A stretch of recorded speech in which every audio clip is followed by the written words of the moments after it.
আমার এক বন্ধুর সাথে কথা হচ্ছিল খিলাফত প্রতিষ্ঠা করার বিষয়ে।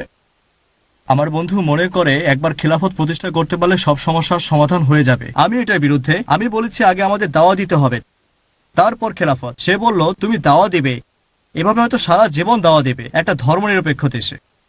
এখানে তুমি খেলাফত প্রতিষ্ঠা করবে কিভাবে?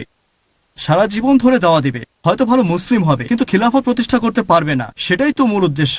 এখন আমি তাকে কিভাবে বোঝাবো? ভাই প্রশ্ন করলেন যে আপনার বন্ধু মনে করেন খিলাফত প্রতিষ্ঠা করতে পারলেই সব সমস্যার সমাধান হয়ে যাবে। এটাতে আপত্তি জানিয়ে বলেছেন যে আমি তোমার সঙ্গে একমত নই। প্রথমে আপনার দাওয়া দিতে হবে। বন্ধু বলেছেন দাওয়ারও তো প্রয়োজন নেই। আপনার দুজনে ঠিক, দুজনেই ভুল। আপনার প্রশ্নটার ব্যাপারে যদি বলতে হয় খিলাফত প্রতিষ্ঠা হলে এই সমস্যার সমাধান হয়ে যাবে, আমি একমত 100%। কথাটা ঠিক। আপনি বললেন আগে দাওয়া দিতে হবে, এই কথাও ঠিক। আপনার বলা উচিত ছিল তোমার কথা মানছি যে খিলাফত প্রতিষ্ঠা করতে হবে, তবে আগে দাওয়া দিতে হবে, তারপর খিলাফত প্রতিষ্ঠিত হবে। আপনি বলছেন কথাটা ভুল, এটাই ভুল। বলা উচিত ছিল তোমার কথা মানছি, কিন্তু খিলাফত প্রতিষ্ঠা করব কিভাবে যদি দাওয়া না দিই। কিন্তু বলেছেন তোমার কথা মানছি না, যে একবার যদি আমরা খিলাফত প্রতিষ্ঠা করতে পারি তাহলে সমস্যা থাকবে না। আপনার যুক্তিটা ভুল। তবে আপনার দ্বিতীয় কথাটা ঠিক, যে খিলাফতের জন্য আগে দাওয়া দিতে হবে। আপনার বন্ধু বলেছে দাওয়া দেওয়ার প্রয়োজন নেই, এটাও ভুল। দুজনে অর্ধেক ভুল অর্ধেক ঠিক। বিভিন্ন স্তর আছে। ধরেন বানাচ্ছেন একটা বিল্ডিং, প্রথমে আপনি দেবেন ফাউন্ডেশন। নিশ্চয়ই এভাবে বলবেন না যে আমি 10 তলা বিল্ডিং বানাবো, প্রথমে 5 থেকে 10 তলা বানাবেন কি বাতাসে?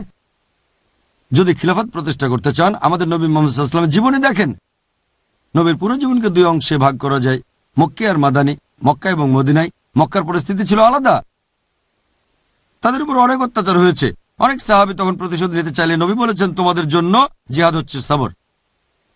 সে সময় মুসলিমদের উপর বহু অত্যাচার হয়েছে, অনেক মুসলিম মারাও গেছেন। প্রতিশোধ নিতে চাইলে নবী বললেন না, সবর, এটাই জিহাদ। সবর মানে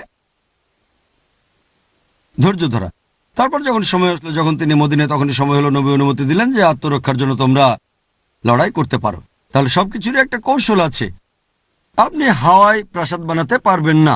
আমাদের নবীর জীবন কাহিনী দেখেন, পবিত্র কোরআন পড়েন, তাহলে বুঝতে পারবেন কিভাবে করতে হবে। আমি আপনার সঙ্গে একমত, দাওয়া দেওয়া গুরুত্বপূর্ণ, নবীও করেছেন।